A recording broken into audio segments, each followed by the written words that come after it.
আপনি কি দশমিকের গুণ দেখলেই ঘাবড়ে যান? তাহলে আজকের ভিডিওটি আপনার জন্য। জাস্ট দশমিকের ক্ষেত্রে আমাদের এই যে শূন্য আছে এগুলোকে আমরা ভ্যানিশ করে দিই। আমরা প্রথমে 3 আর 5 নিয়ে কাজ করি। 3 আর 5 কে যদি আমরা করি হয় কত? 15।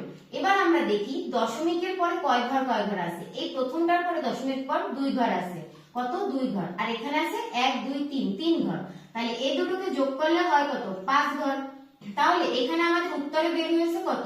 এই 3 আর 5 কে গুণ করে 15, মানে 2 ঘর, 1 2। এবার আমাদেরকে আরো 3 ঘর নিতে হবে, কারণ 5 দিয়ে 2 গেলে আর 3 অবশিষ্ট থাকে। সেই 2 ঘরকে আমরা শূন্য দিয়ে ফিল আপ করবো। তারপরে আমরা এই দশমিকটা বসিয়ে দেব।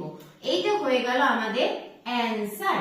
তো একটা কথা এখানে বলে দিই, আপনাদের কিন্তু সব সময় এখানে যখন মান বসাবেন তখন ডান দিক থেকে আমরা বসাবো। কি? ডান দিক থেকে আমরা বামের দিকে আসতে থাকবো। কখনোই বাম থেকে ডানে যাবেন না, বাম থেকে ডানে যাবেন না, আসবেন কি ডান থেকে বামের দিকে। এবার আপনাদের জন্য টাস্ক থাকবে 0.2 ইন্টু 0.04 ইন্টু 0.003 ইকুয়াল টু কত?